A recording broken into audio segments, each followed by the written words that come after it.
आई, अचेत अवस्था जैसी हो रही थी। पत्नी ने कहा मैं खिला दूं आपको। बोले नहीं नहीं, रख जाओ, मैं खा लूंगा और तुम जाओ वापस। सामने सामग्री रखी है, उसने नहीं पाया।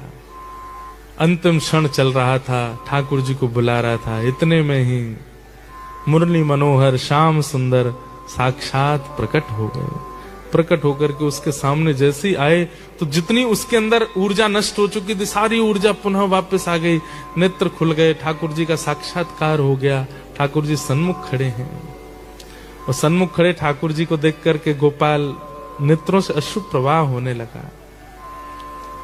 ठाकुर जी के आगे वही सूखी रोटी और वो सब चीज सामग्री धर दी। भगवान बड़ा विलंब लगाया आपने आने में, अब पा लीजिए। सामान्य सी रोटी और वो जो सामग्री थी उसको ठाकुर जी पा रहे थे बैठ के, और इतने भावुक हो रहे थे गोपाल के उस प्रेम भाव पर। ठाकुर जी ने कहा अब हमने पा लिया, अब तुम भी पाओ। तो जैसे ठाकुर जी देखा तो उसके हाथ कांप रहे थे। तो ठाकुर जी बोले तुम रुको, हम पवाते हैं। और अपने हाथ से ठाकुर जी गोपाल को पवा रहे। ऐसा अद्भुत भाव ठाकुर जी को लगा। उसी समय ठाकुर जी ने आज्ञा कर दी, गोपाल अब तुम पृथ्वी पर मत रहो, चलो हमारे साथ। भगवान ने उसका हाथ पकड़ा, हृदय से लगाया और अपने संग नित्य लीला में उसको ले गए।